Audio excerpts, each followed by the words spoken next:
My name is Cheyenne Schultz and I'm fascinated in other people's stories, but specifically, I'm interested in how people overcome these traumatic events that happen in their lives.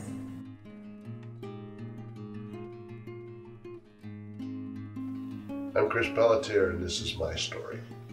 I'm Jerry Ruth. Now I'm living my life out here. My name is Al Schultz. I guess that's my story. Back then, things were taboo to talk about, and from the time I was 8 until almost 14, I was molested. 3 different people. I was a good target, I guess. I don't know why, but easy mark, someone from church, a school teacher from my elementary school teacher, and one of the neighbors. And that was I blamed myself for a long time on that. My therapist says I'm no longer nuts, I'm only half nuts now, so, but now I can talk about it, and it doesn't bother me. I've dealt with it. The only thing I wish, I guess, on that is that I could face the 3 of them. I hid it for so long, and I blamed myself for so long, and after a while, it did affect my self-esteem. You know, I always just thought I was a bad kid. I caused problems, you know, and it affected me. You know, had I dealt with it earlier, was able to tell my parents about it or tell somebody about it, not feel the shame or not feel like I was going to get in trouble because I made those men do what they did. I think I probably would have gone a different path. Maybe I would have been a better student. Maybe I would have been more popular. There's a lot of maybes. Don't know. And I guess at this point in my life, it doesn't really matter. I think if you can survive that or live and get through life, even with that guilt or the shame or whatever, and still continue on, I guess there's really nothing that can stop you. A year after I got here, a family friend and myself were hiking out a couple miles north of here, and I had the misfortune of encountering a grizzly bear and got chewed on by her. I think I saw a pretty good glimpse of death for myself. My mortality became more real. You know, once the attack was over and the bear was neutralized, I really relied on other people around me to keep me alive.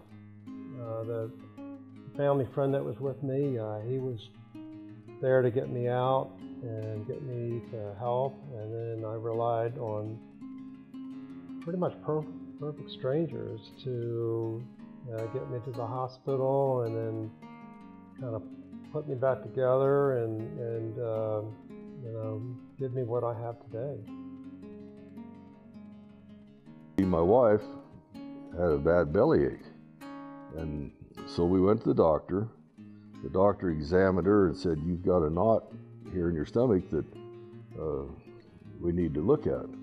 So they did a colonoscopy on her, and lo and behold, she had stage 4 colon cancers.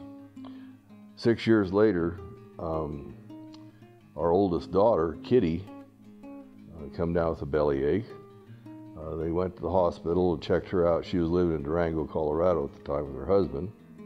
And they found that she had colon cancer also. Anyway, she passed away in 2010 after a 2-year battle with cancer.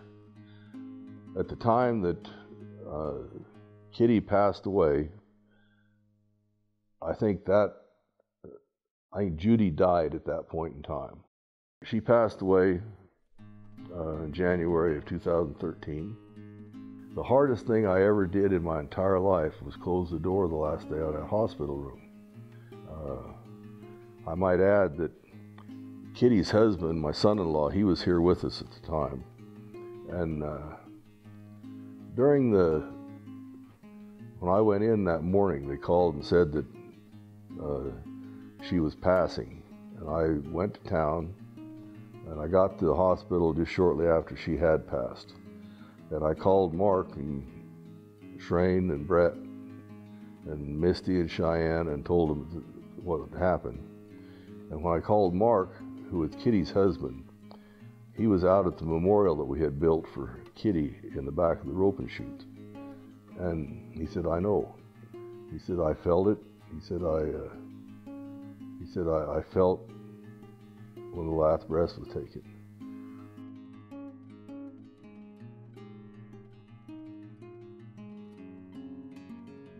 I think every person has to hit bottom at some point in time to find out just exactly how tough they are and how deep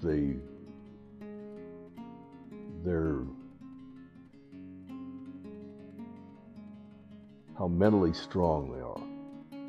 At that point in time, when you finally decide you've had enough, then each of us as individuals will make the decision to overcome whatever the tragedy is or the situation, whether it be suicide, whether it's just running away from everything. I know there's several people that feel that, you know, changing your address will change life. It's not. You have got to accept what you have, be glad for it, and thank God for everything that you have.